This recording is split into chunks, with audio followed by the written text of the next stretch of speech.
Hallelujah. हम दूसरा पत्रस 2 उसकी 20 आयत को मैं पढ़ूंगा, 21 और 22 आयत को मैं पढ़ूंगा। उसमें लिखा, जब वे प्रभु और उद्धारकर्ता यीशु मसीह की पहचान के द्वारा संसार की नाना प्रकार की अशुद्धता से बच निकले और फिर उनमें फंसकर हार गए, तो उनकी वो दशा पहले से भी बुरी हो गई, क्योंकि धर्म के मार्ग का ना जानना ही उनके लिए इससे भला था कि वो उसे जानकर पवित्र आज्ञा से फिर जाते जो उन्हें सौंपी गई थी। उन पर यह कहावत ठीक बैठती है कि कुत्ता अपनी छांट की ओर और नहलाई हुई सुअरनी अपने कीचड़ की ओर लौटने के लिए फिर चली जाती है। आपको यह मालूम होना चाहिए, आप चुने हुए। आज से 10 साल पहले ऐसा बोलते थे कि चुने हुए का मतलब है जो इस्तेमाल हो रहे हैं सेवा में, और जो बैठे हैं वो बुलाए हुए हैं। जबकि बाइबल ऐसा नहीं कहती। अगर आप बपतिस्मा ले चुके हो, यीशु मसीह पे विश्वास करते हो, तो हम सब चुने गए। और अगर परमेश्वर ने आपको चुना तो इसका मतलब उसका एक बड़ा प्लान आपकी लाइफ में है, हाँ या ना। और उस प्लान को समझने के लिए हमें एक ऐसी लाइफ चाहिए समर्पित वाली। अपने हाथों को उठा के बोलो, परमेश्वर आज का वचन मैं समझ सकूं और तेरी मर्जी को पूरा कर सकूं। इसका मतलब आपके लिए परमेश्वर की योजना है जो आपके भले के लिए है। उसे पूरा करने के लिए आपको ठहराव की जरूरत पड़ती है और विश्वास की जरूरत पड़ती है। आमीन। आज एक टेस्टिमनी आपने सुनी कि जब वो सिस्टर बोलती थी कि ये सब टेस्टिमनी खरीदी हुई, कोई इसमें सच्ची नहीं है, लेकिन जब खुद वो चर्च में आके बैठी कहती नहीं कुछ तो है यहां पे। आमीन।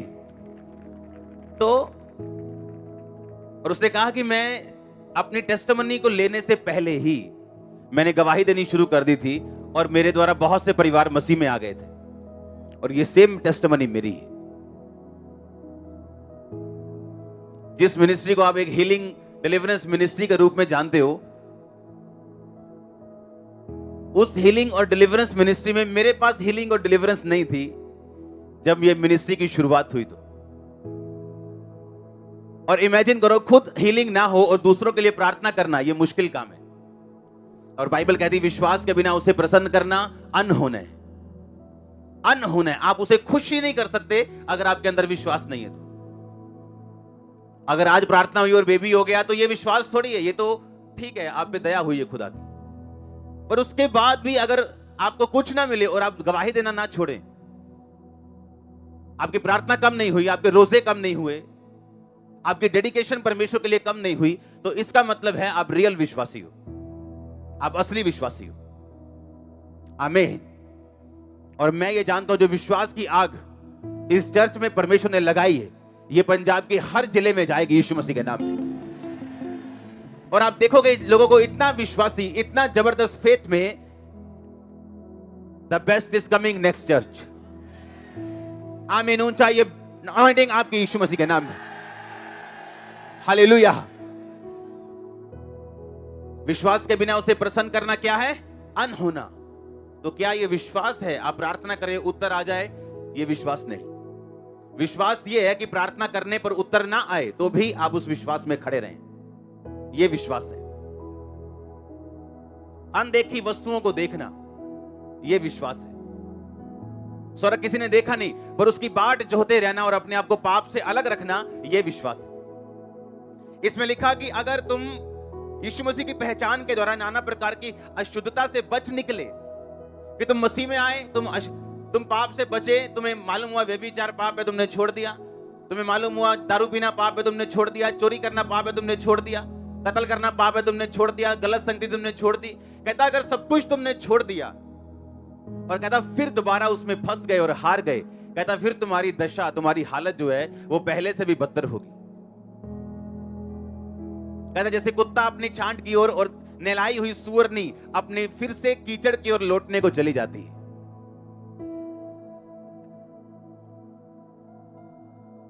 आपको समझना है, एक प्लान है जो खुदा ने हर एक उस विश्वासी के लिए रखा हुआ है जो उसके नाम की बाट जोहता है, जो उस पर विश्वास करता है। वो प्लान हर बंदे के लिए, एक भी ऐसा नहीं जिसके लिए परमेश्वर की योजना नहीं। परमेश्वर ने कहा जब तुम उस योजना के अंदर एंटर करोगे तो तुम अशुद्धता से जब बच निकले, जब परमेश्वर ने तुम्हें साफ कर दिया, पाक कर दिया, तुम्हें क्लीन कर दिया, उसका एक रीजन है, उसका एक कारण है तुम्हें साफ करने का। क्योंकि परमेश्वर अब तुम्हें कुछ देना चाहता है, तुम्हें लॉन्च करना चाहता है, वो कुछ तुम्हारी लाइफ में बड़ा करना चाहता है। लेकिन कहता अगर तुम फिर उन्हीं पापों में फंस के हार गए, कहता फिर तुम्हारी हालत पहले से भी क्या हो गई, बदतर हो गई। कहता इसका मतलब जो तुम मसीह में आए थे, कहता उससे भी बुरे हो तुम अब। कहता अगर उसी अशुद्धता में तुम फंसकर हार गए, तो कहता तुम्हारी हालत पहले से भी क्या हो गई, बदतर हो गई। कहता इससे अच्छा यह था कि धर्म के मार्ग को तुम जानते ही नहीं, बावजूद इसके कि तुमने जाना धर्म के मार्ग को, और उसके बाद फिर पुरानी लाइफ में चले गए। और बाइबल कहती है कि कुत्तों को पवित्र वस्तुएं मत दो और अपने मोती सूरों के आगे मत डालो। और ये शैतान की योजना है। उसे मालूम है आप प्रभु में आ चुके हो, तौबा कर चुके हो, पाप छोड़ चुके हो। अब उसको पता है कि खुदा ने कुछ ना कुछ इसकी लाइफ में बड़ा कर देना है, अगर मैं इसको वापस ना लेके जाऊंगा तो।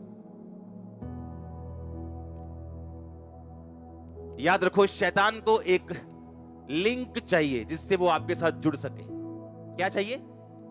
एक तार चाहिए उसको आपके साथ जुड़ने के लिए। अगर वो आपको अब श्राप देना चाहता है, बीमारी देना चाहता है, तो वो दे नहीं सकता जब तक वो अपने आप को आपके साथ जोड़े ना। और वो जोड़ता कैसा है आपको अपने साथ? आपका गुस्सा उसे जोड़ सकता है, नफरत उसे जोड़ सकती है, प्रार्थना रहित जीवन उसे जोड़ सकता है, व्यभिचार उसे जोड़ सकता है। फिर आप ये प्रार्थना नहीं कर सकते परमेश्वर मुझे इस प्रॉब्लम से फ्री कर, क्योंकि आपने शैतान को अपने साथ क्या किया? खुद जोड़ा है। आपने खुद लिंक किया उसके साथ, अपनी तार को खुद जोड़ा है, आपने लीड खुद लगाई है उसके साथ। अब आप ये नहीं कह सकते कि पिक्चर ना आए, आपने लीड लगा दी, पिक्चर आएगी। अब या तो खुदा के साथ लीड लगाओगे तो खुदा वाली पिक्चर आएगी, शैतान के साथ लगाओगे तो शैतान आपको अपनी पिक्चर देगा, और उसकी पिक्चर बीमारी है, डिस्ट्रक्शन है, नाश है, गड़बड़ी है परिवारों में, ये उसकी पिक्चर है। और क्या कहा परमेश्वर ने?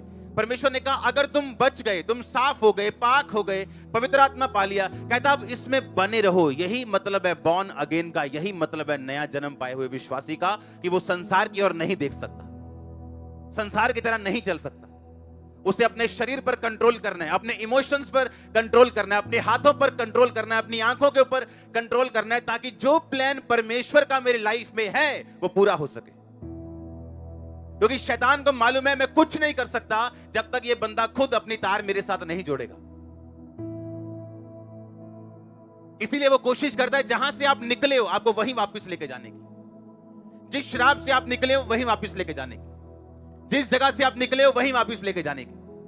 क्योंकि उसको मालूम है उसी जगह पर मैं इसका नाश कर सकता हूं, इस जगह पे नहीं कर सकता हूं। इसलिए परमेश्वर ने कहा जो परम प्रधान के छाए हुए स्थान में बैठा रहे, यानी उसकी हजूरी में, उस विश्वासी होने के स्थान में, वो सर्वशक्तिमान की छाया में क्या पाएगा? ठिकाना, यानी डिफेंस, यानी सुरक्षा पाएगा। हालेलुया।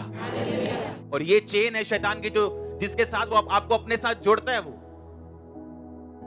और जब आप जुड़ गए उसके साथ, आपका परमेश्वर के साथ लिंक टूटा, वो अपनी सप्लाई आपको देना शुरू करेगा।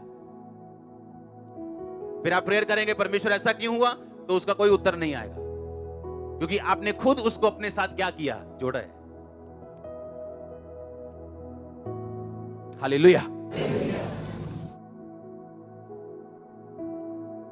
क्योंकि परमेश्वर की प्लान, उसकी योजना बड़ी है आपकी लाइफ में, जो बहुत से लोग मिस कर देते हैं। याद रखो, जिस आशीष को आपने प्रार्थना के द्वारा पाया, आपने हजूरी में पाया, आपने अधीनगी में पाया, उसको बनाए रखने के लिए वही चीजें जरूरी होंगी।